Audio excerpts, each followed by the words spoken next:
ಸೇವೆಯೇ ಪರಮಧರ್ಮ ಎಂದು ನಂಬಿರುವ ನಾಗೇಶ್ ಜನರ ಕಷ್ಟಗಳಿಗೆ ಸ್ಪಂದಿಸುವ ಮೂಲಕ ಸಮಾಜ ಸೇವೆ. ತಂದೆ ಮರಿಗೌಡ ಹೆಸರಿನಲ್ಲಿ ಟ್ರಸ್ಟ್ ಸ್ಥಾಪನೆ.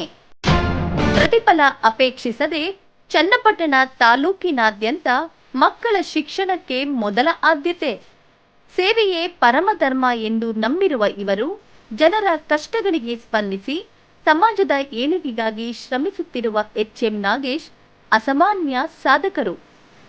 ಚನ್ನಪಟ್ಟಣ ತಾಲೂಕಿನ ಹನುಮಾಪುರದೊಡ್ಡೆ ಗ್ರಾಮದ ರೈತ ಮರಿಗೌಡ ಮಗ ಎಚ್ಎಂ ನಾಗೇಶ್ ರವರು ತಮ್ಮ ತಂದೆಯವರ ಹೆಸರಿನಲ್ಲಿ ಸಮಾಜ ಸೇವೆ ಮಾಡುತ್ತಾ ಕೊಡುಗೆ ದಾನಿಯಾಗಿದ್ದಾರೆ ಎಂದರೆ ತಪ್ಪಾಗಲಾರದು.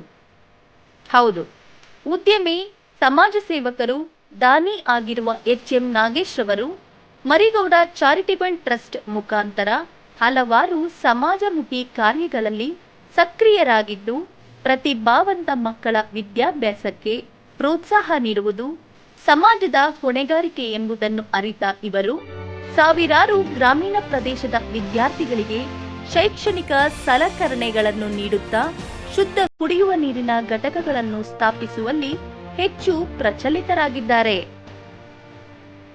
ವಿಶೇಷ ಚೇತನ ಮಕ್ಕಳಿಗೆ ಕ್ರೀಡಾಸಕ್ತಿ ತುಂಬಿ ಆತ್ಮವಿಶ್ವಾಸ ಹೆಚ್ಚಿಸುವ ಕೆಲಸ ಮಾಡುತ್ತಿರುವ ಇವರು ಅರಳು ಪ್ರತಿಭೆ ಮೆಲ್ಲಗೆ ನೀಡು ಬೆಳಕ ನಾಡಿಗೆ ಎಂಬ ಘೋಷವಾಕ್ಯದಡಿ ಮಕ್ಕಳ ಪ್ರತಿಭೆ ಅನಾವರಣಕ್ಕೆ ಚಿಣ್ಣರ ಬೇಸಿಗೆ ಶಿಬಿರಗಳನ್ನು ಆಯೋಜಿಸಿರುತ್ತಾರೆ. ಇದರ ಜೊತೆಗೆ ವೃದ್ಧರ ಪಾಲಿಗೆ ವರವಾಗಿರುವ ನಾಗೇಶ್ ವೃದ್ಧಾಶ್ರಮದ ಜವಾಬ್ದಾರಿಯನ್ನು ಹೊತ್ತು ಎಲ್ಲರನ್ನೂ ಪೋಷಿಸುವ ಜನ ಮೆಚ್ಚಿದ ಎಂಬ ಹೆಗ್ಗಳಿಕೆಗೆ ಪಾತ್ರರಾಗಿದ್ದಾರೆ. ಇನ್ನು ಇಂತಹ ಅದೆಷ್ಟೋ ಸಮಾಜಪರ ಚಟುವಟಿಕೆಗಳಿಂದ ಗುರುತಿಸಿಕೊಂಡಿರುವ ಶ್ರೀಯುತರು ಜನಪರ ಕಾಳಜಿ ಅನನ್ಯ ಸದೃಶವಾಗಿದೆ. ಇಂತಹ ಅಸಾಮಾನ್ಯ ಸಾಧಕರ ಸೇವೆ ಸಮಾಜಕ್ಕೆ ಲಭ್ಯವಾಗಿರುವುದು ನಿಜವಾಗಿಯೂ ಸಂತಸದ ವಿಷಯ.